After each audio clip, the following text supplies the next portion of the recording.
This is the new 2025 Porsche Macan EV Turbo, and it's a brand new fully electric version of the Porsche Macan crossover. If you prefer the old gas-powered Macan, Porsche is still offering it, but this is new territory, the future. And today I'm going to review the Macan EV and show you all of its quirks and features.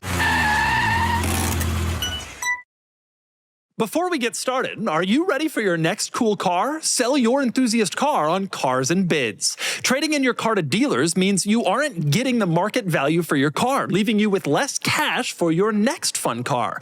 Just look at our recent sales of these cool cars compared to trade-in values. This was a trade-in offer, and this was the Cars and Bids result. This is a trade-in offer, and this is the Cars and Bids result. This was a trade-in offer, and this was the Cars and Bids result. Get started now and sell your car on carsandbids.com and join the best community to sell your enthusiast car. All right, time for the quirks and features of the new Porsche Macan EV. Starting with one of the quirkiest quirks, despite this vehicle's name, it is not just an electric version of the Porsche Macan. You'd think the Macan EV is an EV Macan, but it's not. This is completely different from the Porsche Macan they've been selling for the last few years. Ground up, completely new, totally different vehicle compared to the standard Macan. They didn't just put an electric powertrain in a gas-powered Macan body. It is completely new. They look similar. I'll cover that in more detail in a second, but this car is totally different.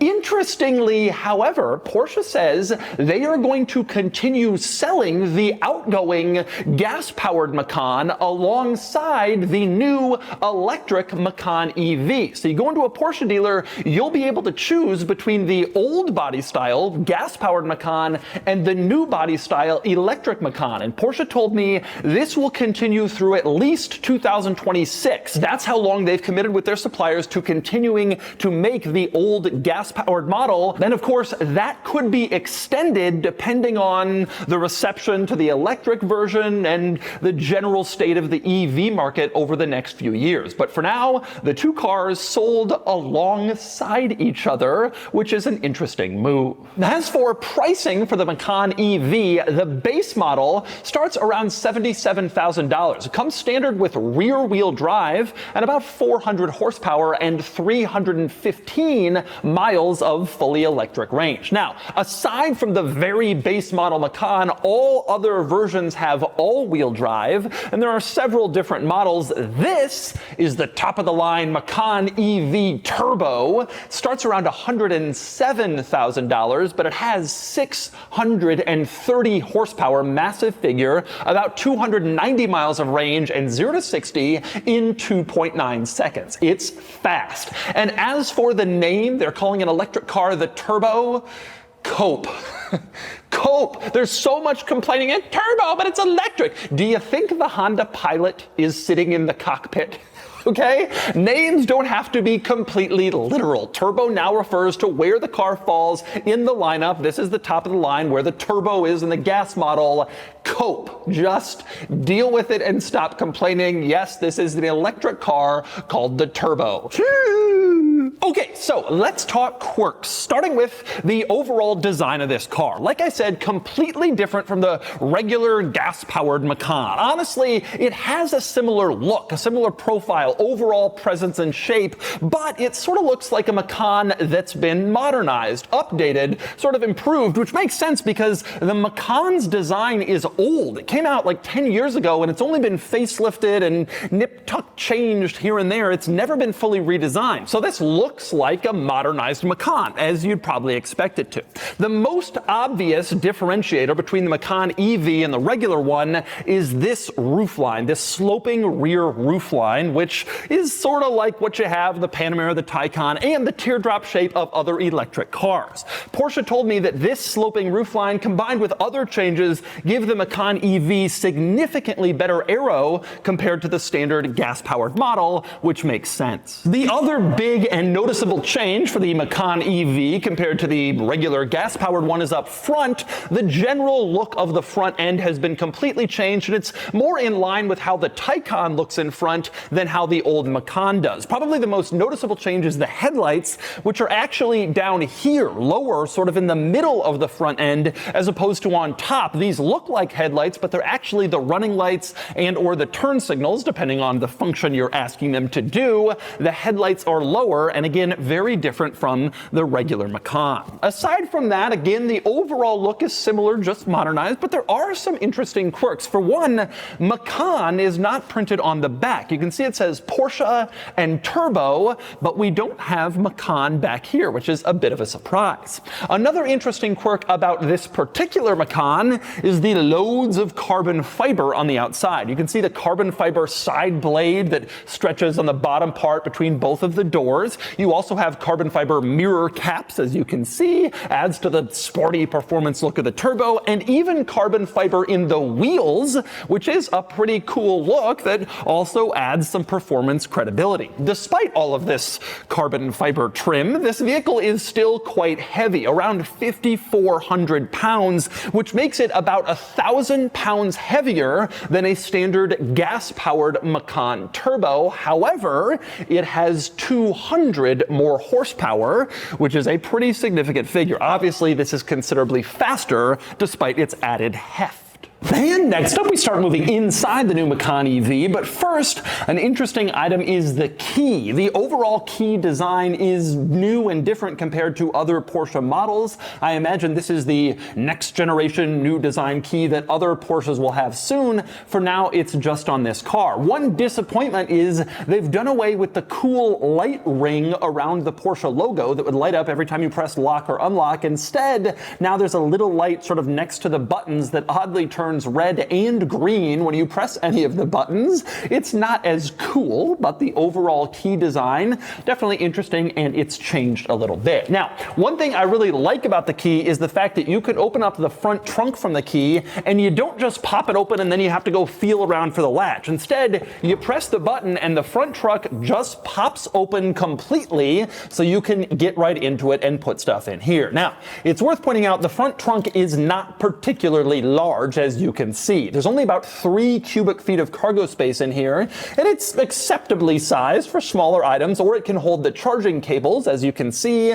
in this neat little bag. But even though not a lot of space, it still adds some practicality for this car. Interestingly, there is also a cargo divider in here, separating the large compartment from a smaller one in back, and the cargo divider is Porsche branded, which is especially cool. It's not just a regular cargo divider, it's a Porsche cargo divider. But more interesting than that is what's going on inside the new Macan EV, where you enter and discover a much more futuristic, modern interior compared to the existing Macan. One of the big themes here is screens. You have 3 across the dashboard, one for the driver, one in the center, the main infotainment screen, and then one over on the passenger side designed just for use by the front passenger. We'll go through them all, starting with the driver screen, the gauge cluster. This is a full screen. There's no individual center analog gauge, a full gauge cluster screen, and frankly, it's a pretty excellent screen situation. It's highly configurable. Using a few buttons and a dial on the steering wheel,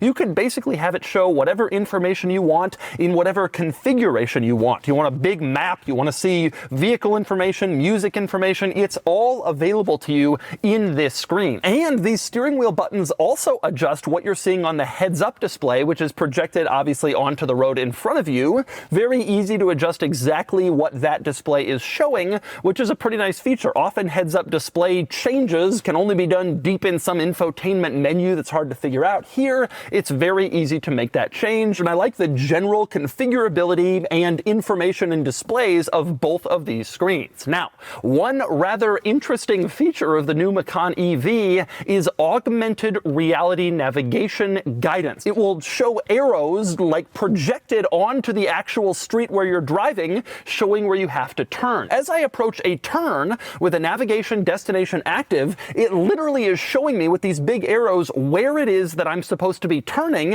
and it makes sure that I turn using the arrows onto the exact street, which is pretty cool. Often you're looking at navigation directions and you're like, is it this one or the next one? I can't figure it out. Here, it leaves nothing to chance. It's very easy to figure out exactly where you're turning, and that is a pretty cool feature, especially projected onto the windshield in your line of sight, so you don't have to look down at anything. Predict that that kind of feature finds its way into a lot of high-tech new cars coming soon. Now, the next interesting screen in this car is the one over on the passenger side of the dashboard, which is there obviously for the passenger. This is kind of an interesting situation. Everyone is adding these passenger screens, but nobody quite knows exactly what to do with them. So in a lot of cases, they end up just mirroring the center screen, which is only a few inches away. And that is mostly the case here too. You can see the passenger display and the center display can be largely similar and can have similar functionality, even though they're only a few inches away. I guess it's a little more convenient for the passenger to touch the screen right in front of them, but it doesn't really benefit anybody that significantly. Now, with that said, the passenger does have one cool display option in the Macan EV, which is a gauge display that shows like the current direction of travel, elevation, degree heading, and even G-forces. So you can look at that while the driver obviously drives, and that's kind of a cool little addition for the passenger screen. Still, not entirely sure that this screen is necessary, but it's certainly the way that most high-tech new vehicles seem to be going. Obviously, the most important all-purpose screen is the one in the center, which is your main infotainment system for the car. Controls everything: music, navigation, calls, vehicle settings, all of that stuff. And it's an excellent system. It's responsive to the touch, easy to figure out, intuitive. Obviously, Apple CarPlay and Android Auto are standard, but as you use the Porsche native infotainment system, it's also easy to use and easy to figure out. Although it's worth pointing out the screen is kind of small compared to a lot of rivals. With new models, screens are typically getting larger, vertical, big, covering more features, but not in this case. It's still relatively small. Not that that really diminishes its usability much. Now, there are a few interesting items worth noting, interesting quirks within this screen. One is actually a cool feature, and that's the Sport Chrono system, which in modern Porsche models can allow you to kind of lap time. The Sport Chrono stopwatch is mounted here on the dashboard, but there's also a screen component where you can add tracks and compare against previous laps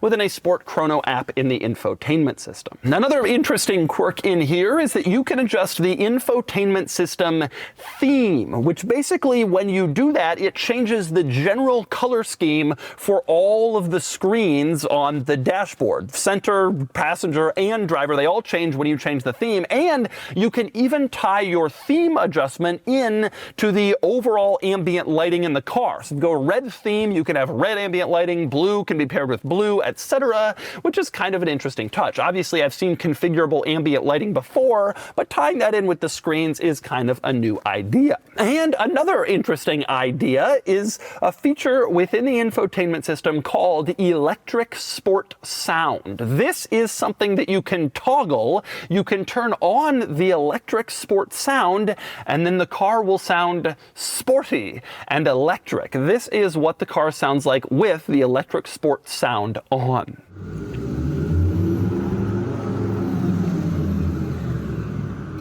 Now, speaking of sounds, another interesting one is what changes when you adjust the drive mode. If you have this car in sort of the normal comfort eco drive mode, it doesn't really make any interior sounds, but you switch over to sport and then it pipes in sort of a performance acceleration sound, not intended to mirror an engine sound, but still gives you sort of that sporty feel as you accelerate. On the subject of drive modes, by the way, there's also an off-road mode, and interestingly, all Macan EV models come with air suspension that can raise the overall ground clearance of the vehicle and its max off-road height to 8.8 inches, which is reasonably respectable. When you switch it into off-road mode, you can feel the air suspension start to raise up the car so that you can clear obstacles while you're off-roading in your 630 horsepower electric Porsche SUV. Now, one particularly quirky item, over to the left of the steering wheel, you have your start-stop button. That's no surprise. Porsche always puts it over on the left. It's a historical throwback to racing, but the interesting thing here is you don't actually need the start-stop button. If you get in the car with the key, or presumably your phone, the car actually starts right up and you can get in, sit down, and just shift into gear and go. Or you can press the start-stop button, which I often find will turn the car off because it is already turned on since it knows that you're in it. The start-stop button is actually kind of confounding. It's annoying. You get in, you sit down, you press it, and then the car turns off. You got to press it again to turn it back on since it already recognized you. Frankly, it'd probably be better if the car just didn't have the button, or if it didn't automatically turn on when you get inside, because it's kind of confusing. Now, right above the start-stop button, you have this little sticker, which Porsche has been adding to its vehicles for years, reminding you not to go over 150 miles an hour because you'll exceed the rating of the tires. It's a ridiculous sticker they put on there as if that's going to do it. Oh, that sticker says I can't go 150, better slow down. But they put it on all their cars. I guess they think that legally that protects them in case someone attempts to go that fast. Obviously, other European cars are limited to about 150 miles an hour with an electronic limiter, but Porsche doesn't limit their cars. Instead, they give you a sticker. Now, aside from all that stuff, everything else in this interior is fairly plain and obvious. In the center, you have your climate controls, not integrated into the screen, but they are on this kind of unusual touch panel where if you want to change anything, you press what you want to change and the whole panel moves with each press, which is certainly a little bit odd, but also kind of cool and modern and futuristic feeling. Above that, you have this little panel that opens, and interestingly, that's where your wireless charger is located. It's a very small panel, but the charger goes deeper down in there, and then it charges up your phone while you're driving along or sitting in the Macan EV. And next we move on to the back seat of the Macan EV, which I must say is kind of tight, especially for taller adults. My knees are pushing up against the front seat. That would be true over there also. It's a little bit tight back here, although that's no surprise. This is a smaller crossover. Of course, if you're going to be using the back seat all the time, you'll probably want to upgrade to the Cayenne, which has more space back here, but it's still tolerable in back. And it's interesting and worth pointing out, the headroom is just fine. Despite the slopier roof design of the electric Macan, I got no problem sitting up here, sitting up straight. Even as a taller adult, I don't really find any issues with the headroom. Now, this particular Macan EV has full climate controls back here, as you can see, and heated rear seats and climate vents. Very nice, makes for a very comfortable experience in back, unless of course you're sitting in the middle. The climate controls come so far into the rear seating area that they actually steal a lot of the middle passenger's room, which is unfortunate because one of the benefits of an electric vehicle is there's no big transmission tunnel running down the center of the car, which also steals middle passenger room. So that's eliminated, but instead the rear center seat room is taken up by the climate controls, which is too bad. Also worth pointing out, speaking of the middle seat, it can fold down to become an armrest and also includes cup holders, as you can see. Middle passenger, definitely kind of an afterthought in this car. You'd probably rather have the armrest and the cup holders and only use this center seat if you absolutely have to. By the way, one other important item back here, there are power ports, as you can see below the climate controls, two USB-C ports for rear passengers to charge their devices. And finally, we move on to the cargo area in the Macan EV. You can open up the tailgate in a couple of ways. There's a button on the key fob, there's a button up front, or there's a hidden button on this little panel that kind of pops out below the word Porsche. You press on it, and then the tailgate opens right up automatically. And you can see the cargo area here, which isn't exactly huge. That's always been a complaint of the Macan, kind of small cargo space. It is worth pointing out the EV has more space than the regular Macan, but not by much. Maybe 1 cubic feet more back here, but then also a few cubic feet in front in that front trunk that I showed you before. So a little extra practicality. Now, if you lift up the floor of this cargo area, you'll notice there's no extra room down here because this Macan EV is equipped with the Bose sound system. I imagine if you didn't get that option, you would have a little extra storage space in this area. But you do have some extra storage on the sides and these netted pockets, as you can see on either side of the cargo area, which is nice. And you have latches back here that allow you to fold down the rear seats from the cargo area, which is always convenient. If there's some larger item you're trying to load in that was bigger than you thought, you don't have to go all the way around to the seats to fold them down. You can do it from back here. Also, buttons back here to lower or raise the vehicle. In case you have some heavy item you're trying to lift in, you want the car a little bit down. That's one of the benefits of air suspension. You can lower it and then lift something heavier into the cargo area, no problem. Also worth pointing out back here, speaking of heavier items, the Macan EV is rated to tow 4,400 pounds. Not sure how many people are actually going to do that, but it's possible. More interestingly though, how does it drive? Let's get it out on the road and find out. All right, driving the Macan EV Turbo, or the Macan Turbo EV, or whatever it's called. It's fast. All right, I've been driving around in this car. They gave this car to me for 3-4 days. Been driving around in it, and I gotta tell you something. I know a lot of people aren't trying to switch to electric cars, and especially now, EVs, they were the future, and now the luster is gone, and there's a lot of complaints. Oh, EVs are bad, and EVs are stupid, and I'm not gonna switch, and a lot of it's politicized. Putting aside all of that, as a human being who is into performance cars, driving a performance car, this car is pretty cool. This car is legitimately pretty cool. It is fast, it is fun, it handles well. I don't hate the sounds that they've made it make. And you know, it's not like they've made the 911 electric. This is a Macan. This is like the mom car. Like this isn't, it's not like this is some special sacred vehicle they've destroyed. This is a compact luxury crossover that came out 10 years ago. You know, there's no sacred cow here. And so like to drive this car, I'm actually pretty impressed. If I'm looking for a around town, shuttle the kids, you know, be a realtor, whatever it is, this is a pretty good vehicle for that. The old Macan, the gas-powered Macan, was and is that, but the electric one, I think, is even more impressive. I like how it looks better. I don't think it necessarily looks better, but it looks more modern. The original Macan is still in its first generation after basically 10 years. It's gotten old. This design looks more modern, looks fresher. The driving experience is just fantastic. This is obviously the Turbo, which is a very expensive car. The regular lesser versions may be lesser, but the acceleration is just wonderful. I mean, obviously instant response, tremendously quick, and it's not just that, it also steers and handles great. I'm not surprised by this. The Taycan was the same way, and for all of its faults, and resale value is certainly one of them, the Taycan is a pretty impressive car to just toss around and enjoy. It is an electric car that drives like a Porsche, and the Macan EV is that too. Driving this car, I kind of think to myself like I'm in a hot hatch. I'm in what feels like a high performance hot hatch. It's taller than that and you can feel that height, but it does change directions immensely quickly, and it's just really fast, woohoo, when you accelerate. It's just a fun, tossable, throwable little car. Now, I know people like the sound of a gasoline engine, but again, this is a Macan. Like, we're not tearing down grand vehicles here. Like, this is a car that most people use to just drive around town. And I don't think that the sound of the previous Macan's turbo 4-cylinder was a massive selling point. This car offers pretty excellent performance. It feels good, it drives well, it's fast, it's fun. This is an exciting car. This is a legitimately exciting, good car.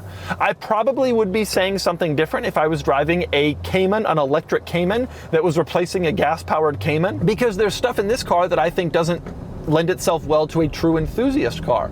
But for a luxury performance crossover, electric is actually kind of a pretty good way to go.